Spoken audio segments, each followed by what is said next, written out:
And we are live. What's up, baby?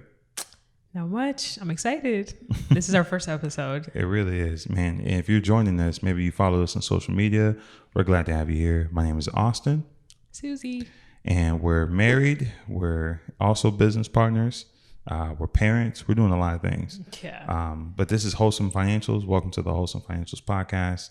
I'm excited. I think it's important for if people are tuning in, they should know who we are, how we kind of got here. Yeah. And so let's just start with like reminiscing on our journey so far to becoming full-blown entrepreneurs, business owners, and how we kind of got here. And so I would love for you to share a little bit about your context growing up, your relationship with money, your family's relationship with money, coming from where you come from, hailing from the beautiful city of Cartagena, donde están las costeñas vivían. ¿Está bien? Donde viven las costeñas. Donde vivían las costeñas. Okay. Yeah. So I was born in Colombia, Cartagena to be exact. Beautiful, beautiful place. So if you guys haven't been, you guys need to put it on your list to go because it's amazing. I love the old city. It's beautiful and it's cheap. Like you can take $1,000 and live beautifully like a king or queen over there. So anybody listening, like make that a bucket lister. 100%. But nonetheless, yes, I was born there and very poor. It's a third world country and my family very poor, single mom growing up. So my mom decided to move to the US for better opportunities. So growing up, I always saw my mom struggle with money, right? Yeah. And not knowing how to manage it or not making enough of it. So single mom, 2 girls growing up in Florida. And I would always hear her talk about how hard it is to pay rent. And she doesn't know if she's going to have the $400 that she needs to make ends meet to pay the rent. No. I'm 8 years old listening to this and I'm like, why is this such... Why is it so hard? Right. I'm like, I shouldn't be hearing these type of conversations. Nonetheless, I was, and that stuck to me. And I was like, you know what? When I get older, like, I want to be better than that. Yeah. Now, real quick, for context, what kind of jobs was your mom doing when she came to the U.S.? I mean, the jobs that no one really wants to do, right? Like hard labor, I imagine. Hard labor. I mean, I think her first job was like Taco Bell. Okay. You know what I'm saying? Sure. Just curious, just giving context. Yeah. So money was tight all the time and we would always just shop at Ross. Like if we couldn't find it at Ross, we couldn't get it. So I remember thinking like, hey, when I grow up, like I want to be better than this. You know what I'm saying? Like I want this to end here. I want to change the trajectory of, you know, my family's life moving forward. Yeah. So I got really good at finances out of that mindset, you know what I'm saying? So I got my first job when I was a sophomore in high school. Nice. And I was so excited and I was making like $150 every 2 weeks. Like that's a lot when you're in high school though. It is, but now looking back, I'm like, geez. Yeah, it's slave labor. That's so slave labor. I was so happy bringing home $150 and I would save all of it. Yeah. You know what I'm saying? Because I knew my mom couldn't, you know, buy me a car to get to work. She would pick me up from work, take me to school. Yeah. And I saved up for like 3 years. By the time I was in a senior in high school, I had like $4,000 to get me a little bucket. So we went to Miami and we got a little bucket and I was so excited. And from there, like it just grew. Like I became really good at saving money and managing my finances. And that's how it kind of led into credit and learning about credit and like, how do I maximize this to get what I want? You know what I mean? Go to the bank or go to a dealership and actually have the upper hand and get exactly what I want without having to bargain or anything. So that's kind of where it stemmed from. That makes sense. Man, saving up 3 years for your car, that's dope. Like to buy a car as a teenager, like, that's kind of cool. Like that's a crazy achievement to do that on your own. Like most people can't say they've done that. Like normally like maybe 18, 19, 20, but in high school, props to you. Big time. Yeah, it's probably one of the greatest achievements yet in my life. I'm like, I really did that. I'm in high school. I'm like, I paid for this. Yeah. I saved up. So definitely. No, it's cool. Let's see. For me, you know, and thanks for sharing your story and just even hearing like how you're navigating, like that was really cool. For me, born and raised and growing up between Carson and Compton, I got brothers. You have siblings too. But my family wasn't, we definitely were not upper middle class. I'd probably say lower middle class. Yeah. We weren't like really hurting, but we weren't balling. Let's put it that way. You know what I mean? Like my mom, she did great, provide for us. She's in cosmetology, did hair. My grandparents are still there. Dad not around though. And so, the hard part about jobs, like you mentioned, like blue collar jobs, whether it be craft worker jobs, where it be, you're in construction or you do hair, you're a barber, whatever the case may be, money comes in quick and money goes out quick. Yeah. And so, especially if you're self-employed and you're in a cash driven, whatever I make is what I keep every single day, it gets tough because if you don't manage it, then there are times where you have a surplus and you're balling. And then you have times where you're like, we're penny pinching. Like, let's get the party popping with these tea light candles because Edison playing games. Yeah. So for me, like my desire to learn about money came out of that instability. I didn't understand why things were like, it varied. You know what I mean? Sometimes we were up. I mean, we up. We out going to theater. We at the movies. That looked fun though. I didn't have a lot that growing up. Sure. And that's why I was like, we weren't like hurting, but then there were times where like we were down bad. And I'm like you said, as a kid, like I remember I was in junior high, and most people don't know the story. I was in junior high and I lived in Compton, but I was going to school in Palos Verdes where the rich kids are. And in those affluent neighborhoods, they don't have like liquor stores. They don't have certain things that only exist in low income neighborhoods, right? Just like low income neighborhoods don't have malls. They don't have plenty of things. Yeah. Right. So for me, I was like, you know what? Supply and demand. These kids need access to something I have access to. And for me growing up, it was BB guns. BB guns. Yeah, BB guns. Now, I don't know what they look like now, but back when I was kid, they look real. So it's kind of scary now I think about it. But I would buy BB guns at the liquor store and then bring them to school, which it sounds terrible, like with all the environment going on in the world, but these were fake guns, people. But I would bring these toy guns to school and I was selling them to people. And the main reason I was selling them was trying to make some money. And my brother, he was slinging Kool-Aid gummy worms. What? Yeah. So your twin brother. Yeah. So Alton's in the kitchen, like whipping Kool-Aid gummy worms. I'm over here stashing the heavy stuff. I'm like, nah, you take the light stuff. I'll take the heavy stuff. And eventually I got in trouble and I got suspended and all that stuff. But I remember my mom and my grandmother, they asked me, they're like, so where does this come from? Like, we're not struggling. You know what I mean? Like, yeah. We're not in a desperate state. So why did you feel the need to do something like this? And I remember telling them like, well, there's two reasons. The first is just pride. The first is like, people say, or at least my mom would say, I don't know if other people can resonate with this, but I don't want to hear anything until you pay a bill in this house. So I was determined to pay a bill in this house so that I could just say something. Yeah. But the other part was, I was, once you have your water turned off or your electricity turned off one time, that does something to you. Yeah, it's fun and all that stuff. But like when you got to go buy a couple gallons of water to brush your teeth, I'm confused. Like the first time, okay. But as I get older, it kept happening. You're like, what? Yeah, as I get older, I'm like, wait, what you mean? I can't shower today. Like that's wild. Think about that. To shower with like a gallon of water is crazy. Like, but it's obviously very normal for a lot of people. But for me in my environment, for where I grew up, I couldn't understand it. Yeah. So from that moment, I think that was the first time I had ever done anything to help support my family financially. And then from there, I'm like, okay. So fast forward. I get into college. I'm still pretty bad money. I never actually learned it. And by the time we met, I was like 10K credit card debt.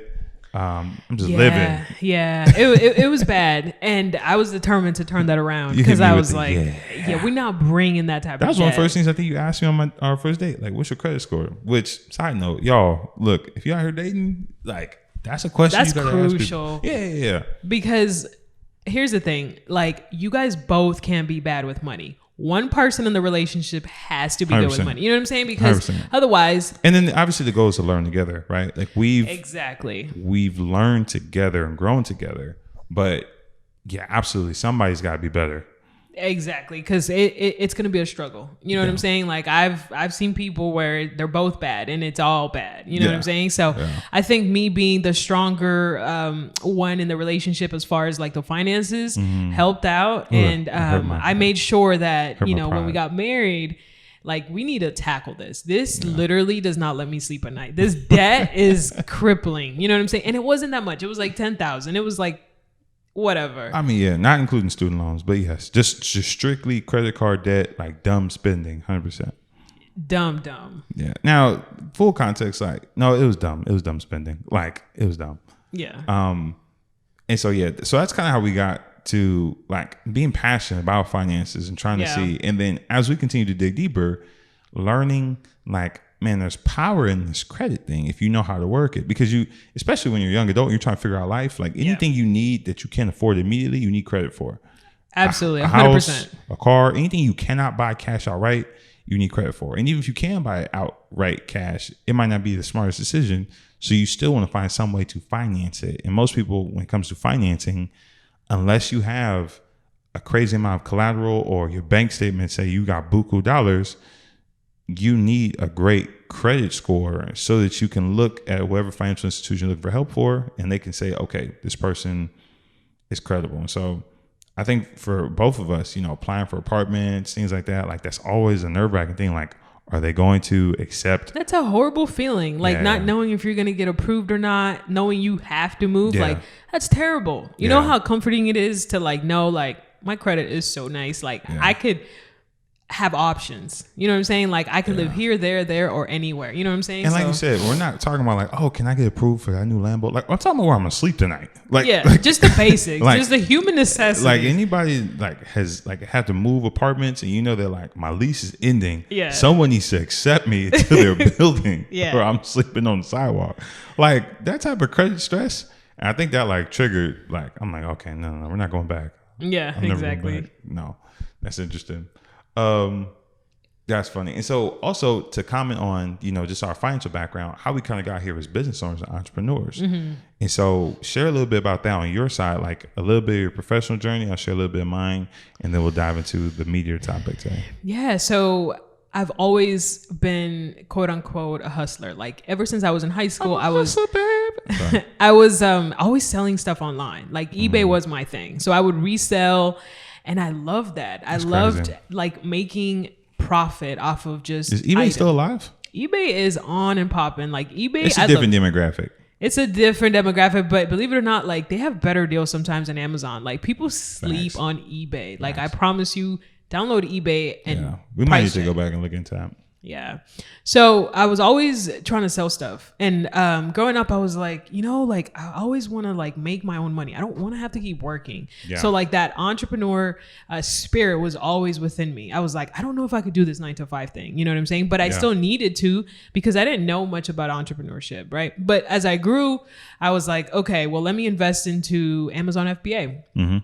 So I pretty much taught myself how to drop ship and do Amazon FBA. I made some good money and I didn't have a mentor. And I was young and I was like, I'm not trying to pay anybody to mentor me. I could do this on my own, which is fine, but it took me forever and I could have avoided all that, right? Yep. And then from there, I was like determined to find something that would make me money in the long term, right? Yeah. And we, tried a couple different things, Amazon FBA. And then I was like, I always kept coming back to credit because I knew it very well. And I was like, how could I make money in this space? And I just couldn't wrap my head around it. I was like, I don't know how to scale this. I don't know where this is going. So we started with just credit repair. Yep. And so I got really good at doing credit repair.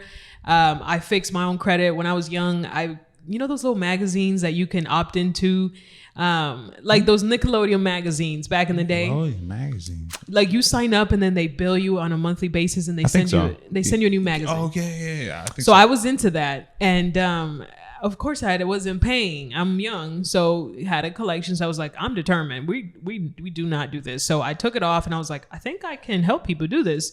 So I helped a couple family and friends. We actually helped your mom. Bankruptcy. Removed a whole bankruptcy, which was crazy. And I was like, I think we can take this live and actually help people. You know what I'm saying? And not only help, but like educate, right? Yeah. There's a difference between just cleaning it and then going back and doing the same thing. Yeah. And then actually educating people like, hey, like, people how to do it exactly. Sure. Like we need to turn this around. We need to learn new habits because this is going to end you nowhere. Right. So from there, we started our company, Wholesome Financials, doing credit repair. And then we moved into the business funding space after we got a mentor because I was like, okay, well, let's level up. Let's learn more. Shout out to Javi and Claire.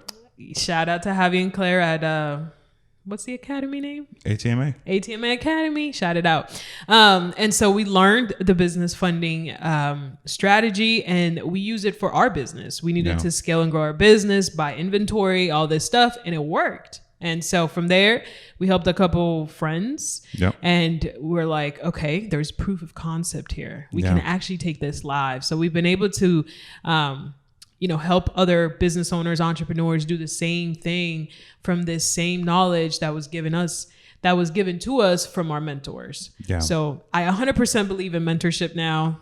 I was a non-believer back in my 20s, but now it's the only way to go, I think. Now you did more than just Amazon FBA. You also dabbled in Forex, right?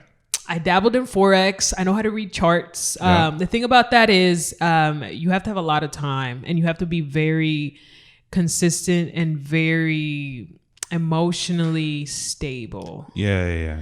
So, and also you have to have discipline to wake up like at 4 a.m. to trade. Yeah, when the market's open. Which is fine. Like when I was single, no kids, like that was doable.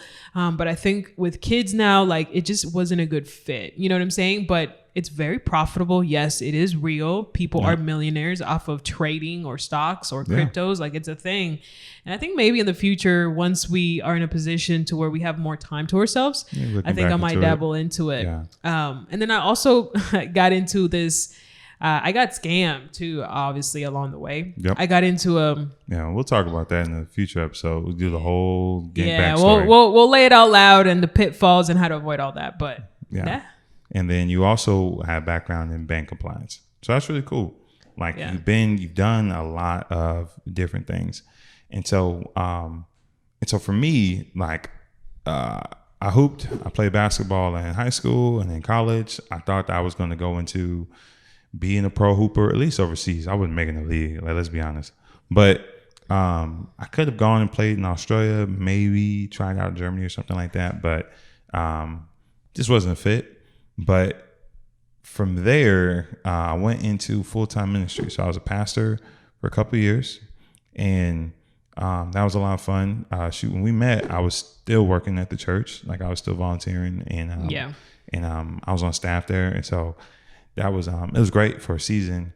And then from there, I transitioned out of the church right when the pandemic hit and went into heavy civil infrastructure and transportation infrastructure, which is left field random. Completely. But it was my first actual experience at a big like corporate job. And before the ministry, I did, I was a general manager here. I worked at Chick-fil-A, all that stuff. But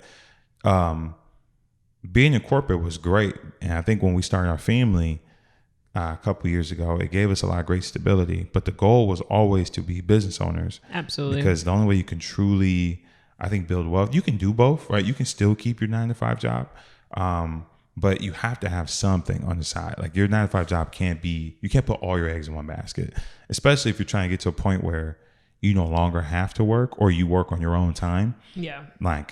And so, diving into this, getting some mentorship, looking into credit, starting Wholesome Financials. And I mean, if you go to our YouTube channel, they can go back and see like our first video that we posted back during the pandemic. Or I think we posted like 2021, maybe 22, but no, 2021. But the goal was always to get to this place. And so just recently, I completely stepped away from corporate. We're 100% all in, full-time entrepreneur business owners. And that's how we got to this place. And that's kind of what we're picking up right now with Wholesome Financials in our studio, in our home, starting out fresh. So it's pretty exciting.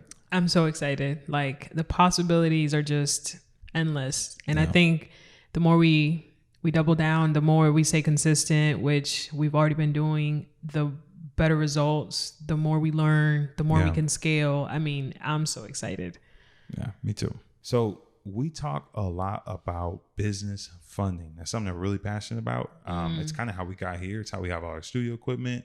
It's been the backbone of our social media, the paid ads we run on Facebook, a lot of our clientele, our Go High Level, our CRM, like everything has come from having legitimate funding, which has been amazing. Yeah. And so let's talk about business funding, and maybe we can break it up into two conversations. I like what you mentioned earlier. Who's it for? Who it's not for? And so I'll let you start, like lead the conversation. You can take it wherever you want to take it. Yeah, so it's such a broad subject, and a lot of people get so confused, and they just go into like this black hole. Like, what is business funding? How can I get it? But honestly, to make it really, really simple, it's really for people who have already a proven concept of a business that they are trying to run, or a business that's already making money. You're already a business owner and you just need more funds to scale it. You're already cash flowing, or you're freshly starting out, but you have a mentor or you have a proof of concept to where you know you're going to make this money back, right?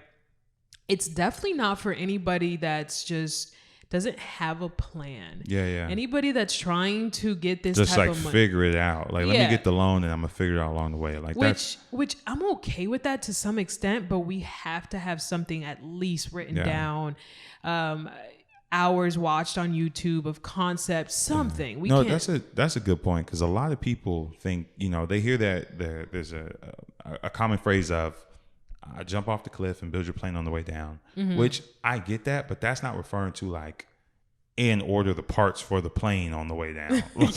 Like, do you know what you're building? You get there and you got truck parts and you halfway down the mountain. No, I do think you still do have to have a game plan. And a lot of people want to be business owners, entrepreneurs, but they haven't truly looked into and studied their market, their audience, their product. Like, that's a great point, because people will get the funding, and now depending on which route you go, we lean towards the PG and using your personal credit. But depending on the route you go, like whoever you lend that money to, the clock starts as soon as you get it, and so you don't have time to just be. That's my problem with college. Like, going to college is the first 2 years, you have no idea why you're there, unless there's the kids that are like, I know why I'm here. I'm like, $40,000 a semester, $30,000 a semester, just to figure it out is crazy. That's wild. That's money thrown away. It's negligent. And that's why student loans are the way they are right now. 100%, because people in there taking underwater basket weaving or agriculture, or they paid $20,000 or $30,000 a semester just to go party. You could have went to Europe for less.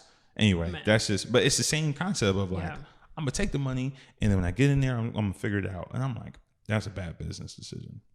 Yeah. So honestly, it's for people, going back to who it's really for. It's for true entrepreneurs at heart. Yeah. You know what I'm saying? People who've, maybe you have an idea and it works very well and you've seen it work for other people, but you just don't have that money to get started, right? Because it's honestly so hard to build up 100,000 in savings. How hard is it for people nowadays, especially with, eggs being $12 a carton? Yeah. So I think it's for people who have a plan, like I said, and people who really want to move forward and are definitely serious. This is not for anybody who is out here just trying to lavishly use this business funding money just because they want to avoid it having reported to their personal credit. This isn't a scapegoat for, having everything on the business so that it doesn't report to your personal. That's not what this is about. And so I highly discourage anybody, if you're trying to do that, let me just put it on the business because it doesn't show on that's not the mindset, right? And so automatically, like, you shouldn't be doing that. You're going to hurt yourself in the end. Yeah, that's the thing that like bothers me with people that are so enamored by business credit, to your point, so they can use the business EIN to get funded, because they're like, there's no risk. And I do believe that everyone should get to a point where you have business credit. I think it's a great luxury. It's not a great luxury. It's a great perk that comes with having business credit, 100%. So that if your business doesn't succeed, I'm covered. But a lot of people, like I said, they just want it so they can justify continuing to make bad financial decisions. Yeah. Like, oh, I want it because I have a low credit score. Why do you have a low credit score? Now, if you bringing in $200,000-$300,000 and you've just been cash driven, and so you're like, I've just never built it up, that's one thing. But it's another thing if like you got no money in the bank and you have a low credit score. Like, what are you doing? You're just out here. Yeah. So it's automatically a red flag. Like if you have a bad credit score, and let me make sure to say this. Like, I understand people go through hard times, right? You lose your job, you have medical bills. Like that's an exception. I understand that.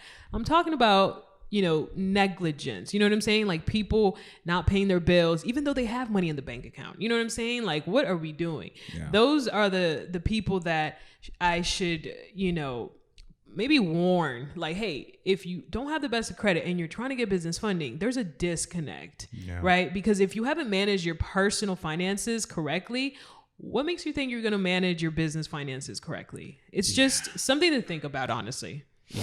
And I think everyone is excited about being a business owner, an entrepreneur. And I feel like I fell into that category some years ago, but to fully think through and understand all of the components that are necessary to make it, right? More than 50% of businesses fail in the first year. That's a wild stat. How are you going to make it out? Like, how are you going to stand out? I do believe these factors are what separates people that find any type of success and then those people that are able to build legacy. You cannot build legacy like half-assing it. You just can't. There's no way around that. No. You know what I'm saying? You're not gonna out cheat the grind or you know what I'm saying? Like, it's just not gonna happen. Yeah. No. I agree with you. No, that's a good point. It's definitely not for people who are not locked and loaded. But now it is for those people, those entrepreneurs, those business owners that understand the value of growth, the value of mentorship, the value of scaling, the value of systems, automation.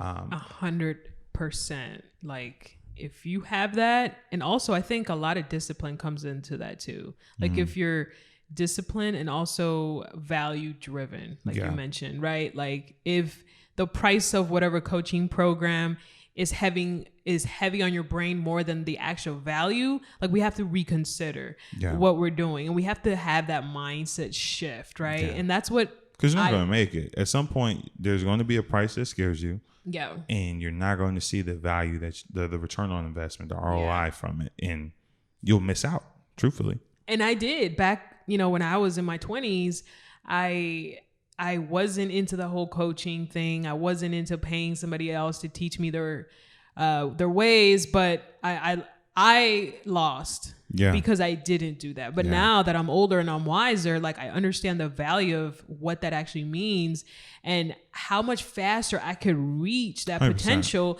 than if I just do it. Imagine us doing this on our own without having anyone coaching us. We'd be... It takes us years. And I think that's the other part. People think, oh, I got time. And I'm like, no, you don't. No. Like if you're working the job to fund the dream, but you're learning the dream in your free time, which might be 4 hours a day max. And I know some people are more dedicated and disciplined, and that's cool. But for the average Joe, you know how long it's going to take you, especially to hit that 10,000 hour mark so that you can say, I know what I'm doing. I'm proficient in it.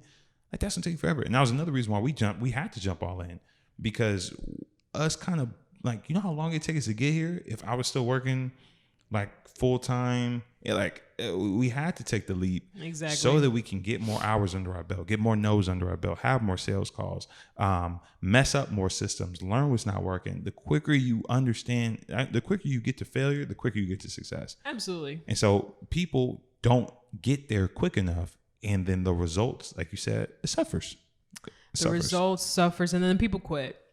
You know what I'm saying? Yeah, and then like, they get discouraged. This is not, and for some people, quitting is the worst thing, because now you're in a worse financial situation than you started because the business venture didn't work out, and not because it wasn't a solid business, not because it wasn't a solid market, not because you didn't have a solid target audience, but because you didn't put the work in and set your dominoes up so that they fell smoothly. And now you're paying the price, and you want to blame the system or the market. Or say that you got scammed. Yeah, or you want to blame the economy, and no. Or like you say, I got scammed. No. You were unprepared, mentally, you weren't prepared physically, you weren't prepared spiritually, you weren't ready for this journey. This ain't for the weak. It's not. Entrepreneurship is not for the weak. No, no, absolutely not. And so the ones that get it, right? Like if you're a true entrepreneur at heart, you resonate with that. You resonate with the fact that there's going to be moments where it's hard, and there's going to be moments where you feel like, man, I suck. Yeah. Like nothing's working. But I think it's those moments where you have to double down and you have to keep moving forward and just keep doing the reps, because eventually you'll hit water on that rock. I agree. Well, all right. So I got a question for you, and we'll kind of end this podcast on this episode and this one. So as parents and business partners, we've seen each other grow. What's one skill or quality that you've observed in me that's positively impacted our family and our business? Ooh, that's a loaded question. But honestly, I think in a good way, or no, in a good way. Because when I first met you, you were more 9-to-5 driven, 100%. And you didn't really have that entrepreneur mindset. Yeah. And I did. So I wanted you to get there with me, but I knew that it was a journey that you needed to take on your own. And I think just seeing you come full circle and like be all in and just completely, embody what entrepreneurs, I can't even, that's my accent. You know what I'm saying? Entrepreneurship means, like, it's so beautiful to watch. So, I'm stoked to see the growth that's going to come from all that too. I would have to say for you, it's like camera presence.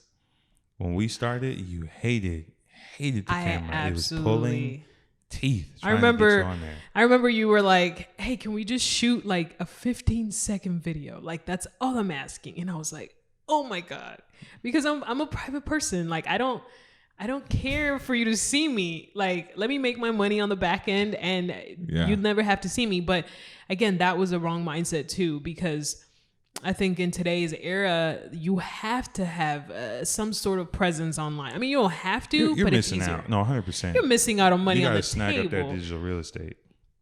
So thank you for pushing me. That's positively impacted our family. We wouldn't be here if you didn't lay the groundwork and because I couldn't really commit to it because I was still working for Mr. Corporate. And so it was just tough for me to dive into it. And I'm like, if you want us to be entrepreneurs, like, you have to lead the charge. I'm like, I'll get there. And so I think that's definitely positively impacted our family because our TikTok has grown 30,000 organically at the time of this recording. And so it's really exciting to see all the feedback and the people that have gotten value from you just, posting. You developed your own strategy. Like, our whole brand online came from you taking that step and then me helping out where I could. At one point, like I said, I was like, this is your baby. You just own it. And I'll help out wherever I can. And so, I think that's one thing that you've done that has changed the game for our family and for our business, for our little girls. And I think that's kind of why we're here right now. Yeah. So I'm excited, and I'm excited to see where we head to next and what the future holds for us. Yeah. Well, thanks for joining in for this episode of the Wholesome Financials Podcast. We look forward to connect with you guys soon, having plenty more episodes, plenty more conversations, interviewing some great people that we look up to that we think are dynamic. Always talking about faith, family, and finances. Faith, family, and finances. I like that. That's us. All right. All right. We'll see you next time, guys. Shalom. Peace.